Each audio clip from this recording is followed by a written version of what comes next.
Hi everybody, welcome back.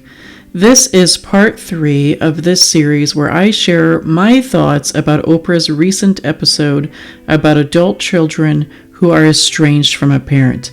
I have a lot to say, so much so that I've split this episode into 4 separate parts so you could just take it chunk by chunk. So with that, here's part 3.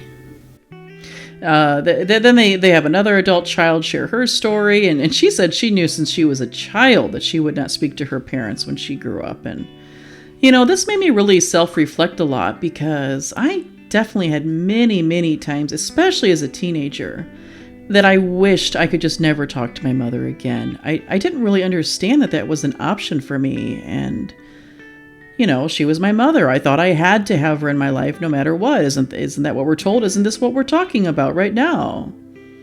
I felt so much anxiety around her. I would just get this awful feeling gripping in my throat and it was suffocating. I had so many awful feelings in her presence.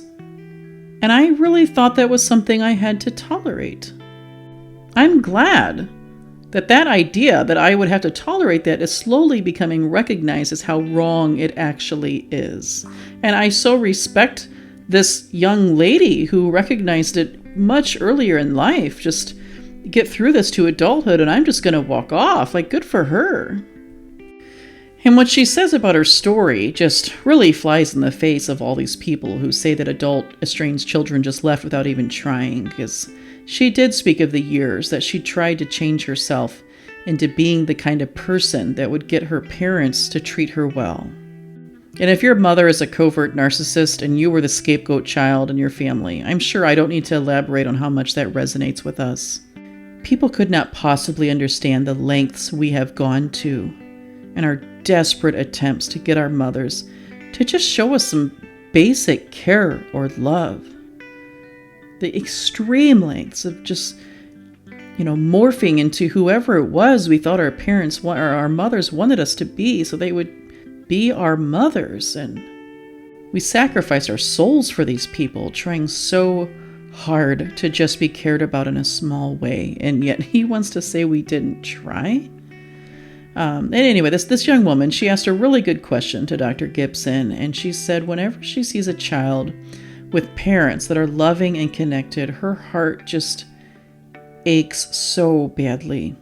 And she wanted to know, is that longing for connection, does it ever go away, or do you just learn to live with it? And I like Dr. Gibson's answer, which was basically that no, that longing never goes away, but it doesn't have to be what defines who we are as a person or our lives.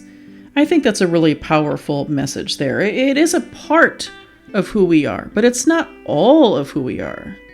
I'm the estranged daughter of a covert narcissist mother. I'm a victim of narcissistic parental abuse. I have complex post-traumatic stress disorder. That's all a part of who I am, but I'm also many other things. And when we recognize that, the context of that lack of connection we wish we could have changes. And I don't think she's meaning it becomes something positive. And I don't like when people say, oh, well, this had to happen to you or to me so I could gain, such and such benefit. Yeah, I don't think that's how it works. You deserved to have a mother who loves you and treats you well. And this rhetoric of, well, I had to go through that so I could learn to be a compassionate person. No. I have a real problem with that because it really implies that you didn't deserve a loving mother. And that's not true. We can learn to become compassionate people through pain, that's true, but we can also learn to be compassionate people by being raised by compassionate people. You aren't so defective or flawed that you had to be abused to learn compassion. You could have learned it through a much better way. So don't listen to these lies that you just couldn't develop some particular skill in a positive way like that while other people can. You're not defective. You didn't have to learn it through some terrible traumatizing method. And I don't think that's what she's saying at all. She's just saying, this is a part of who you are. You did deserve better. It's unfortunately something we didn't get to have, that we'll never get to have. But that can be just one aspect of our lives and who we are. And we have much more depth and complexity than that as people. That's what she's saying. And Dr. Tawwab stepped in and she said, it's okay to grieve that person that's still alive. And also acknowledge that you don't desire a relationship with that person, that both of these can exist at the same time. And I don't dislike that answer, but I think it could have been a little bit more clear. And, sometimes when we're on the spot and we're being recorded live, we don't always explain things in the way we mean. But I don't think, I guess I can just speak for myself. You can decide if you agree or not for your own story, but I don't grieve my actual parent. My mother is alive, and I don't grieve her. I don't really have anything to grieve. What I grieve is the parent that I needed and never got to have.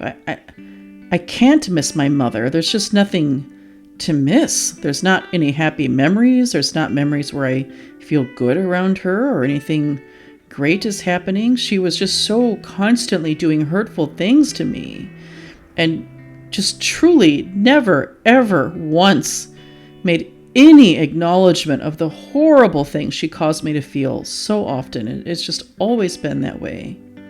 But I do grieve for the mother I believed that I would someday achieve having. The decades of believing that if I could just figure out the right way to act or the right way to be, then my mother would become an actual, real mom. That was never a possibility.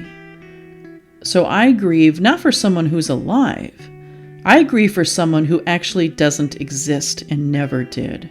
She only existed as a fantasy in my mind, and she was never anything more than that. It's a unique kind of grief, because we aren't grieving the loss of someone who's now gone, alive or not. We're grieving someone who never existed and yet meant so much to us at the same time. And so this young girl, that asked the question, she admits she doesn't miss her family. She said she's young, she has pets that she loves to have around her, and she's really happy and has peace. And Oprah then, she does acknowledge that years ago on her show, they were so often talking about relationships and how to endure in these harmful relationships. And now she's hearing someone say she walked away from her family and she loves her life and she knows peace for the first time, that her nervous system is healing and resetting. And then Dr. Coleman jumps in and he talked about a study in 2016 showing that we've broadened the definition of abuse by a lot. In other words, what counts as abuse has been greatly expanded in the last 10 years. And so when kids come to their parents and say, "Hey, you traumatized me," the parents' response is, what the hell? I would have loved to have your childhood. And everyone laughs. And then he says parents must learn the language to speak to their kids because it's a different generation. And that really alarms me, especially knowing I've learned this guy, he has some sort of certification program for coaching estranged parents. And I just, my mom does not need to be coached and learning the language to communicate better with me. That was not the problem. This to me speaks to teaching emotionally immature or abusive parents how to be better at manipulating their children. Because what needs to change isn't the language, but the actual behavior that is harming their children. Yeah, like when a child sets a boundary and that parent's response is to violate that boundary as much as possible because they took the boundary as an attack, that isn't a situation where the parent needs better language for what's happening. What they need to be taught is that it's okay for people to have boundaries, and they need to stop acting like boundaries are some sort of attack on them. Well, anyway, as you can see, I obviously do not like this guy. But so there's another woman who shares her experience going no contact. It was a sad story. Her mom abandoned her as a child, and she attempted to get her mother to come back into her life, and it was a terrible disaster where she was mistreated by her and neglected, and her mother embarrassed her in front of a huge number of people by just literally ruining a major event in her life, and I just didn't care. And so she ultimately decided to stop trying to have her mother in her life and walked away. And she talked about, even under these circumstances where her mom abandoned her and doesn't even show any desire to be in her life, she still gets judgment because people will try to guilt her, saying like, oh, your mom's not feeling well, and as if she's somehow obligated to have this relationship with her mother where she provides care for a woman who never did that for her. So she said in response to that, when people say that to her, she says, yeah, she's my mother, but we didn't have that relationship. It's not a mother-daughter relationship. I really loved how she put that. And I'm going to remember that when people go, well, she's your mother. And I'm going to say, she did give birth to me, so she is biologically my mother, but we don't have a mother relationship like most people understand that relationship. So we don't have the same obligations as people who actually did have that relationship. And her question was, will there ever be a point where she can forgive her mother? And she says she wants to forgive her for her own peace of mind and to start healing. And Dr. Tawwab says that, acknowledges people can birth a child without parenting them. And that is so hard to reconcile, especially when people who have a mother who did parent them are telling us how we should be toward our mothers who did not parent us. And I'm glad she says this, that it's okay to be angry. We can hear, but this is your mother, but you are her daughter, she says. They talk a little bit about forgiveness. We're going to do a whole episode about forgiveness, so I'm just going to touch on it now. I don't believe you have to forgive your mother. For one, what is forgiveness? How is it even defined? People define this in different ways, but I don't believe you need to forgive to have peace. You don't need to forgive to heal. Now, we also don't want to live consumed in anger or bitterness, and for some people, maybe that is what forgiveness means, is that you don't live in a place of anger and bitterness, long term. So like I said, people define forgiveness in different ways. And so you may say, well, I did have to forgive, but what you're meaning is, I'm not staying in a place of bitterness. Well, okay, I agree. For me, I don't forgive my mother because she's never asked for forgiveness.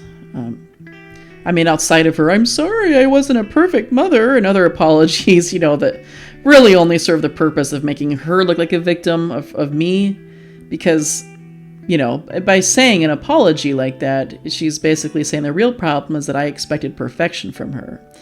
She's never given a real apology to me or asked for forgiveness for any of the ways she's harmed me. I forgive people who ask to be forgiven. But that said, that doesn't mean I live in anger or hatred or in this negative space. I do think anger can slowly be released as we process what's happened to us. But anger, especially early on, is a normal reaction. But there are things we can do to release that anger. Now, if that's how you define forgiveness, that's fine. I'm not, convincing you otherwise. But we're going to talk more about this in much more depth another time. But I just want to say right now, I really don't like when people pressure a victim of abuse to forgive their abuser because otherwise they can't heal. I really don't think that's true. And if you wait for my episode, I hope you'll better understand where I'm coming from. Well, now comes the real doozy. If you think I don't like Dr. Coleman, let's get a load of this next person on the show. This is a woman with a daughter who has gone no contact with her. And she has a TikTok all about being an estranged parent. And oh my God, she is a real piece of work. Now, I want to mention here, I really do want to mention here, if you haven't seen the episode, this TikTok video they play from her might be very triggering for you, just depending on where you are in your journey. She's talking in the video exactly the way a covert narcissist talks to her children who have been hurt by them. So I'm going to be brief here because I want this channel to be a safe place. But if you do decide to watch the episode, if this would be very upsetting to you and you get to this point in it and it would be upsetting, you might want to just fast forward through this section. But she basically says kids who are going no contact aren't doing it to protect themselves because they're just protecting themselves from loving parents. And she's really rude and condescending. I'm saying this in a much better way than she does. The video is awful. It's enraging. And then she gets on the show and reveals herself just all the more to those that know the red flags. And so for me, I was like, I can't believe they have someone on here being interviewed on a topic like this. But she said her daughter went no contact over something very little and minor. And she said her daughter's an adult now, and she, quote, knows better, that supposedly she knows her mother's a good person, and, oh, her daughter is so smart and funny and such a joy. But again, she lacks conflict resolution skills. And then she talked quite a lot about what a great parent she is. And she asked Dr. Coleman, of course she looks to him, what parents in her situation can do when their kids are estranged, but they really are great parents. And she said, how do we teach these kids conflict resolution? And then she talks about how she's made this platform for parents like her to be seen and heard, and complains about how villainized they've been made to be. Like, everything was so, it's almost like she didn't even care if she actually talks to her daughter. She just wanted to be exonerated and to be seen as this innocent victim. But then she really reveals who she is. She says, so many of us estranged parents, we haven't even had the chance to talk with our kids about what the problem is because they won't talk to us about it. And then she says, if her daughter came to her, she would want to talk with her and hear her, because she understands that she doesn't get to decide what is hurtful to someone else. But this is the same person who about a minute before said that what her daughter got upset about was little and minor and not a big deal at all. And Oprah, kind of pointed out that contradiction. She could have been a little more clear on it. And she asked what that little thing was, and the mom would not provide any details. She just said that her daughter didn't get her way. And then she went on about how her boys do talk to her, and they tell her all the time that she's such a great mom. That's her evidence that it must be the daughter and not her. And I was just thinking, of course, not that I can know this for sure, but I think there's a good chance with what she said here, the TikTok video. She says she's sure her daughter watches them, which is pretty presumptuous. And I think, at least in her own mind, she's using this TikTok to continue to attack her daughter. And so considering everything here together, I was just thinking, somewhere out there is a scapegoat child who is so much better off without her narcissistic mother and golden child brothers. And then Dr. Coleman jumps in and completely validates everything this mother is saying. Some of these adult estranged children just can't even have a conversation. They have no conflict resolution abilities. And then he says, and they say to the parent, you're gaslighting me, things like that. And he's rolling his eyes as he says this. This guy is like the master of eye rolls. He's so rude. I mean, I definitely, between watching videos that are posted of him, plus in this episode, I began to notice this pattern that whenever he talks about what the adult child is saying about their feelings or their traumas or their experiences, he's almost always rolling his eyes. And then this is where, if I had any doubts as to what this woman was, she was sitting there nodding in satisfaction, and it just confirmed my suspicions, because it sounded like all that really matters to this woman is feeling right. It's not to have a relationship with her daughter. It's to hear that she's a wonderful mom, she didn't do anything wrong, and the whole problem is her daughter. And she seemed really pleased with his validation and his messaging. And she just, she was smiling. She expressed no sadness on her face or in her tone about the fact that her daughter doesn't talk to her. And when he got done, she literally says with this huge smile, just elated, like, thank you. So you agree with my TikTok. And she started laughing, and she just perked up with so much excitement. It was just that narcissistic glow. There it was. That is not how a loving parent would behave if her child was not talking to her. My two friends I mentioned, especially my one friend whose ex-husband manipulated her children and they didn't have contact for more than a year. During that year, never was she laughing about any of it. Not once. She was never trying to defend herself. She was never seeking validation that she was in the right, even though she'd been falsely accused. That didn't even matter to her. She just wanted to be with her children that she loved, and being right or being wrong about anything was just never part of the conversation. She truly didn't care. And there certainly was never any laughing. I mean, during that whole time, even when talking about other things, her laughter was very minimal. I mean, she was suffocating in pain all the time.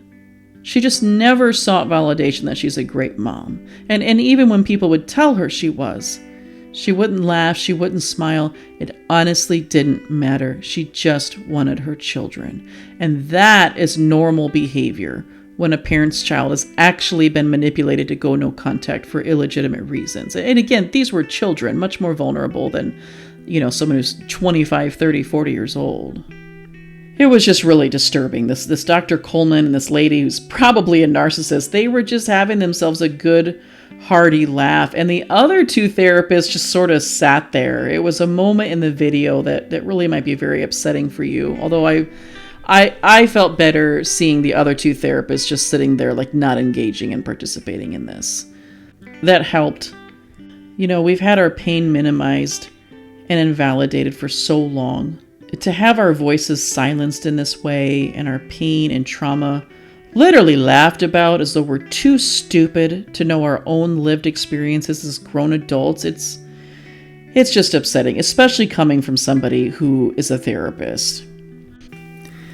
And that's the end of part 3. Thanks so much for hanging with me to this point. Tomorrow I'm going to put up the 4th and final episode of this series. I'm really excited to be back, and I look forward to seeing you tomorrow. And please remember, to all my fellow survivors, you are worthy, you are valuable, and you are beautiful, whether your mom sees that or not.